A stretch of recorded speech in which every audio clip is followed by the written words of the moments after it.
Започна изградбата на нов водоснабдителен систем во село Количани, општина Студеничани. За околу 5 месеци ќе биде реализирана првата фаза од проектот, за потоа да следи уште една фаза, за која општината повторно ќе добие помош од Министерството за транспорт и врски. При посетата на председателот на ВМРО ДПМН Никола Груевски на оваа село, жителите тогаш како најгорлив проблем го истакнаа снабдувањето со вода. Груевски тогаш им вети дека ќе се разгледа оваа прашање, иако станува збор за обврска на самата општина. Што немаме наше во село вода, немаме за пиење. Во летно време нема? Да, и летно и зимно време немаме вода. Во делови од денот, така?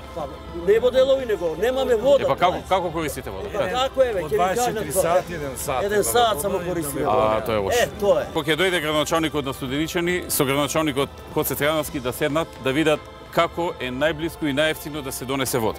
Па потоа да видиме на кој начин и по кој пат да се помогне. Денеска министерот за транспорт и врски Владо Мисајловски ги посети жителите од Количани и директно им соопшти дека оваа ветување ќе започне да се реализира и ќе започне изградбата на водоснабдителен систем со директна поддршка од централната власт.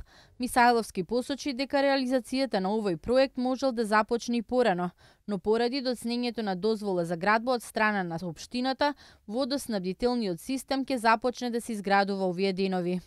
Јас сакам да ги информирам сите граѓани во ова населено место дека тоа е завршено. Министерството за транспорт и врски уште минатата година веднаш започна со изнаоѓање на средства, со пренамени на ставки, со безбедија средствата, проектот е направен и чекавме веќе подолго време да се добие одобрение за градење. Општината ни даде едно одобрение за градење кој јас го вратив бидејќи не беше комплетно. Односно не ги исполнуваше сите оние законски одредби што се бараат, односно да биде комплетирано.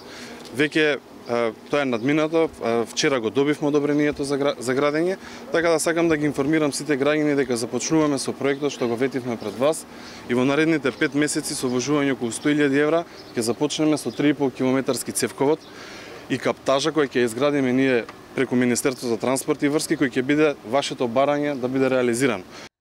Мисајловски потенцираше дека денеска ќе се направи примопредавање на трасата и овие денови интензивно ќе започне градбата.